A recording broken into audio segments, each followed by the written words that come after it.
अथ पंचमोऽध्याय सृष्टि वर्णन। नारद जी ने पूछा, पिताजी, आप केवल मेरे ही नहीं सबके पिता समस्त देवताओं से श्रेष्ठ एवं सृष्टिकर्ता हैं। आपको मेरा प्रणाम है। आप मुझे वह ज्ञान दीजिए जिससे आत्म तत्व का साक्षात्कार हो जाता है। पिताजी, इस संसार का क्या लक्षण है, इसका आधार क्या है, इसका निर्माण किसने किया है, इसका प्रलय किसमें होता है, यह किसके अधीन है और वास्तव में यह है क्या वस्तु, आप इसका तत्व बतलाइए। आप तो यह सब कुछ जानते हैं, क्योंकि जो कुछ हुआ है, जो हो रहा है या होगा, उसके स्वामी आप ही हैं। यह सारा संसार हथेली पर रखे हुए आंवले के समान आपकी ज्ञान दृष्टि के अंतर्गत ही है। पिताजी, आपको यह ज्ञान कहाँ से मिला? आप किसके आधार पर ठहरे हुए हैं? आपका स्वामी कौन है और आपका स्वरूप क्या है? आप अकेले ही अपनी माया से पंचभूतों के द्वारा प्राणियों की सृष्टि कर लेते हैं। कितना अद्भुत है! जैसे मकड़ी अनायास ही अपने मुंह से जाला निकालकर उसमें खेलने लगती है, वैसे ही आप अपनी शक्ति के आश्रय से जीवों को अपने में ही उत्पन्न करते हैं और फिर भी आप में कोई विकार नहीं होता। जगत में नाम, रूप और गुणों से जो कुछ जाना जाता है, उसमें मैं ऐसी कोई सत, असत, उत्तम, मध्यम या अधम वस्तु नहीं देखता जो आपके सिवा और किसी से उत्पन्न हुई हो। इस प्रकार सबके ईश्वर होकर भी आपने एकाग्र चित्त से घोर तपस्या की। इस बात से मुझे मोह के साथ साथ बहुत बड़ी शंका भी हो रही है कि आपसे बड़ा भी कोई है क्या? पिताजी, आप सर्वज्ञ और सर्वेश्वर हैं। जो कुछ मैं पूछ रहा हूँ वह सब आप कृपा करके मुझे इस प्रकार समझाइए कि जिससे मैं आपके उपदेश को ठीक ठीक समझ सकूं। ब्रह्मा जी ने कहा, बेटा नारद, तुमने जीवों के प्रति करुणा के भाव से भरकर यह बहुत ही सुंदर प्रश्न किया है, क्योंकि इससे भगवान के गुणों का वर्णन करने की प्रेरणा मुझे प्राप्त हुई है। तुमने मेरे विषय में जो कुछ पूछा है, तुम्हारा वह कथन भी असत्य नहीं है, क्योंकि जब तक मुझसे परे का तत्व जो स्वयं भगवान ही है जान नहीं लिया जाता, तब तक मेरा ऐसा ही प्रभाव प्रतीत होता है। जैसे सूर्य, अग्नि, चंद्रमा, ग्रह, नक्षत्र और तारे उन्हीं के प्रकाश से प्रकाशित होकर जगत में प्रकाश फैलाते हैं, वैसे ही मैं भी उन्हीं स्वयं प्रकाश भगवान के चिन्मय प्रकाश से प्रकाशित होकर संसार को प्रकाशित कर रहा हूँ। उन भगवान वसुदेव की मैं वंदना करता हूँ और ध्यान भी, जिनकी दुर्जय माया से मोहित होकर लोग मुझे जगत गुरु कहते हैं। यह माया तो उनकी आँखों के सामने ठहरती नहीं, छेप कर दूर से ही भाग जाती है, परंतु संसार के अज्ञानी जन उसी से मोहित होकर यह मैं हूँ, यह मेरा है, इस प्रकार बकते रहते हैं। भगवत स्वरूप नारद, द्रव्य, कर्म, काल और स्वभाव और जीव वास्तव में भगवान से भिन्न दूसरी कोई भी वस्तु नहीं है। वेद नारायण के परायण हैं, देवता भी नारायण के ही अंगों में कल्पित हुए हैं और समस्त यज्ञ भी नारायण की प्रसन्नता के लिए ही है, तथा उनसे जिन लोकों की प्राप्ति होती है वे भी नारायण में ही कल्पित हैं। सब प्रकार के योग भी नारायण की प्राप्ति के ही हेतु है। सारी तपस्याएं नारायण की ओर ही ले जाने वाली है। ज्ञान के द्वारा भी नारायण ही जाने जाते हैं। समस्त साध्य और साधनों का पर्यवसान भगवान नारायण में ही है। वे दृष्टा होने पर भी ईश्वर है, स्वामी है, निर्विकार होने पर भी सर्वस्वरूप है।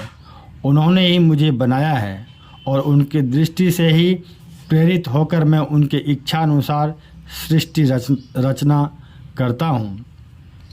भगवान माया के गुणों से रहित एवं अनंत है। सृष्टि, स्थिति और प्रलय के लिए रजोगुण, सत्वगुण और तमोगुण, ये 3 गुण माया के द्वारा उनमें स्वीकार किए गए हैं। ये ही तीनों गुण द्रव्य, ज्ञान और क्रिया का आश्रय लेकर मायातीत नित्य मुक्त पुरुष को ही माया में स्थित होने पर कार्य, कारण और कर्तापन के अधिमान से बांध लेते हैं।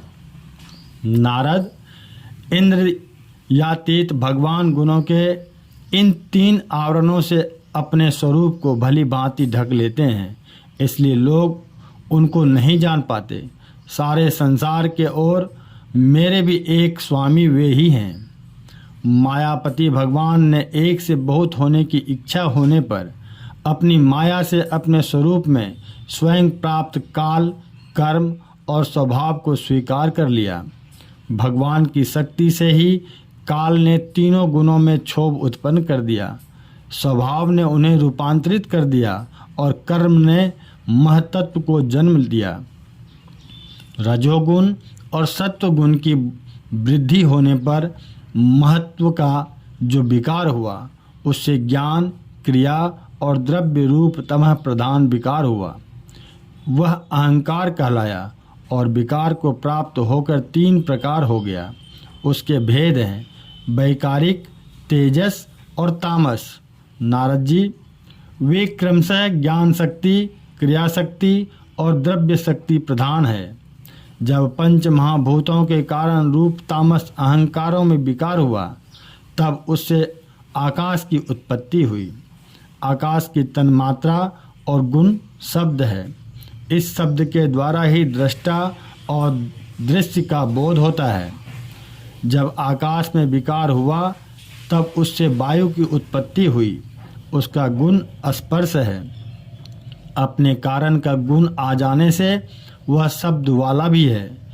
इंद्रियों में स्फूर्ति, शरीर में जीवनी शक्ति, ओज और बल इसी के रूप हैं। काल, कर्म और स्वभाव से वायु में भी विकार हुआ, उससे तेज की उत्पत्ति हुई। इसका प्रधान गुण रूप है। साथ ही इसके कारण आकाश और वायु के गुण, शब्द एवं स्पर्श भी इसमें है। तेज के विकार से जल की उत्पत्ति हुई। इसका गुण है रस। कारण तत्वों के गुण, शब्द, स्पर्श और रूप भी इसमें है। जल के विकार से पृथ्वी की उत्पत्ति हुई। इसका गुण है गंध। कारण के गुण कार्य में आते हैं। इस न्याय से शब्द, स्पर्श, रूप और रस, ये चारों गुण भी इसमें विद्यमान हैं। वैकारिक अहंकार से मन की और इंद्रियों के 10 अधिष्ठात्री देवताओं की भी उत्पत्ति हुई।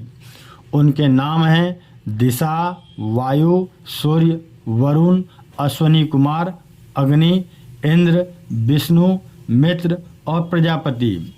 तेजस अहंकार के विकार से श्रोत्र, त्वचा, नेत्र, जिह्वा और घ्राण, ये 5 ज्ञानेंद्रियां एवं वाक, हस्त, पाद, गुदा और जननेन्द्रिय, ये 5 कर्मेंद्रियां उत्पन्न हुई।